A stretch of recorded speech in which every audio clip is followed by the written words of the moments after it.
कहानी की शुरुआत होती है गौतम सिटी से, जहाँ पर बैटमैन और उसके साथी मिलकर एलियंस और उनसे होने वाली तबाही को रोकने की एक नाकामी कोशिश कर रहे थे। एलियन और उनकी शक्ति बढ़ती चली जाती है और एक एक कर बैटमैन और उसके साथी जान गंवा देते हैं। इधर ब्रूस वेन की नींद खुलती है और वो अपने आप को एक कमरे में पाता है। ये सब एक सपना था, बहुत डरावना सपना। अल्फ्रेड उसे बताता है कि सब कुछ ठीक है, ब्रूस घबराने की जरूरत नहीं है। ब्रूस फिर भी अल्फ्रेड से कहता है उसे चौकन्ना रहना चाहिए। ब्रूस और अल्फ्रेड के अलावा अल्फ्रेड की बेटी जीलिया भी उसके साथ रहती थी। ब्रूस और अल्फ्रेड आपस में ही मजाक कर रहे थे तो अचानक खिड़की से वंडर वुमन अचानक आती है और ब्रूस पर अटैक करना शुरू कर देती है। वो आसमान में ले जाने लगती है तो तभी ब्रूस अपनी बेल्ट से कुछ निकाल कर उसके माथे पर चिपका देता है, जिसकी वजह से वंडर वुमन उसे छोड़ देती है और वो नीचे जाकर पार्क में गिरता है और वो लगातार उससे पूछता है वंडर वुमन को क्या हो गया है और वो ब्रूस पर अटैक क्यों कर रही है। लेकिन वंडर वुमन का जवाब एक ही होता है कि उन लोगों ने अब बैटमैन को बहुत सह लिया, अब उसके खत्म होने का वक्त आ चुका है। ब्रूस को कुछ भी समझ में कुछ नहीं आ रहा था और वो अल्फ्रेड से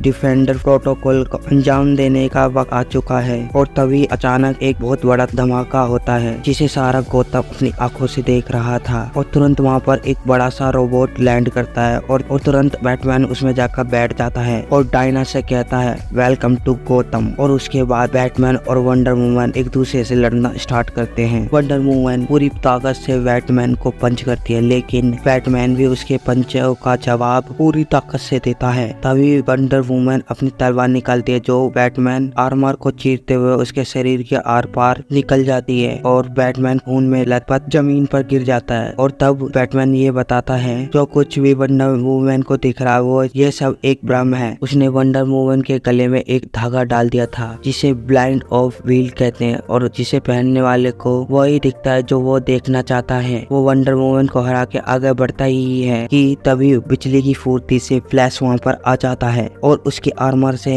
एक एक टुकड़ा अलग करने लग जाता है। तभी बैटमैन चिल्लाता है रन रेड और उसके सूट में फ्लैश मोड ऑन हो जाता है जो कि उसे सब चीज धीमा करके दिखाता है। फिर उसे फ्लैश की हर एक एक्टिविटी दिखने लग जाती है और फिर वो अपने सूट में लगी एक फ्रिक्शन कोटिंग फायर करने लगता है जिसकी वजह से फ्लैश रोड पर फ्लैश हो जाता है और सामने वाली बिल्डिंग जाके टकराता है। बैटमैन फ्लैश लड़कर निपटा ही है तो उसके पीछे से एक्वामैन आ जाता है, लेकिन बैटमैन के पास उसके रोकने को भी एक तरीका था। वो कुछ ही सेकंड में एक्वामैन को हरा देता है, लेकिन उसके दिमाग में कि ये सब क्यों हो रहा था और ये सब करने वाला कौन है, कि उसके पास साइबॉर्ग को रोकने का भी एक तरीका है और ग्रीन लैंटर्न को भी। लेकिन वो एक ही दुआ मांगता है प्लीज प्लीज प्लीज कि वो ये प्लेनेट पर ना हो। लेकिन तभी जोरदार धमाका होता है और बैटमैन वहाँ से कुछ दूर एक थिएटर में जाकर गिरता है। बैटमैन उस सीलिंग में से देखता है तो उसके सामने सुपरमैन खड़ा होता है। सुपरमैन उससे कहता है हेलो ब्रूस, तुम्हारे जस्टिस बस्टर सूट के लिए माफी चाहता हूँ। लेकिन बैटमैन लगातार कोशिश करता रहता है उसकी आवाज क्लॉक तक पहुँचती रहे और वो उससे एक ही बात पूछता है ये सब करने वाला है कौन। तभी उसका ध्यान सुपरमैन के चेहरे पर जाता है जिस पर एक अजीब सी मुस्कुराहट होती है। वही मुस्कुराहट वंडर वुमन, फ्लैश और एक्वामैन के चेहरे पर भी थी, लेकिन तब बैटमैन ने ध्यान नहीं दिया और तब बैटमैन को समझ में आता और वो बोलता है नहीं नहीं नहीं वो नहीं। तभी सुपरमैन के चेहरे की मुस्कुराहट बड़ी सी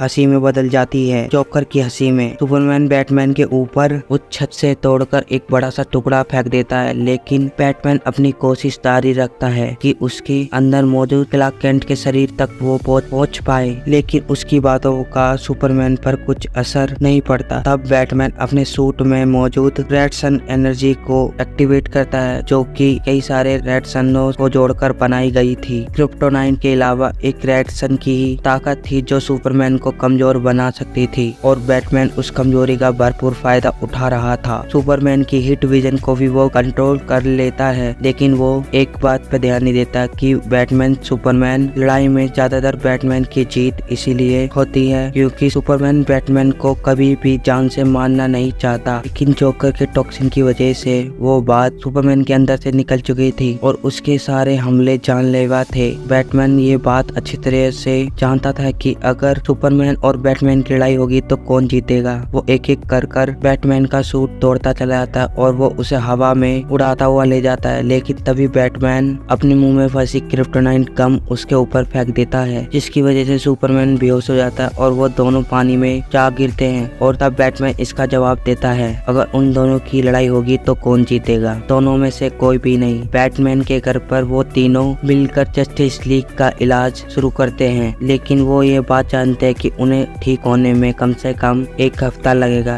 तभी बैटमैन उनसे कहता है, किसी ने ये चीज प्लान की थी, अल्फ्रेड कुछ बड़ा होने वाला है, कुछ बहुत ही बड़ा। वो ये बोलने के बाद पुराने अरखाइम असाइलम के और चला जाता है, जो आग में जलने की वजह से खत्म हो चुका था। वो जेल के उस सेल की ओर जाता है जहाँ जोकर कैद था। वो उस मोमेंट के बारे में सोचने लग जाता है कि जब जोकर पहाड़ी से गिर गया था और पूरी दुनिया को ये लगा जोकर मर चुका है, लेकिन जोकर ने अपनी मौत मात दे दी थी। वो ये सोचने लग जाता है जोकर का प्लान क्या हो सकता है, लेकिन तभी वहाँ पर एक पुराने डॉक्टर बैटमैन को देख लेता है और वो उसे आवाज देता है, लेकिन बैटमैन उससे कहता है वो बिल्कुल ठीक है और उसे किसी की मदद की जरूरत नहीं है। लेकिन तभी भी डॉक्टर फिर भी मदद करना चाहता है। वो हमेशा से ही मदद करना चाहता था। वो जब वो गौतम में पहली बार आया था तो वो जब से ही लोगों की मदद करना चाहता था, और वो जब आर्खम में गया वो आर्खम के लोगों की मदद करना चाहता था, लेकिन वो बैटमैन की मदद करना चाहता था। और वो यही बोलते ही उस सेल का गेट बंद कर देता है। बैटमैन के पूछने पर ये उससे ये कहता है, शायद तुम मुझे पहचाने नहीं बैटमैन, इसमें तुम्हारी कोई गलती नहीं है। जब हम आखिरी बार मिले थे तो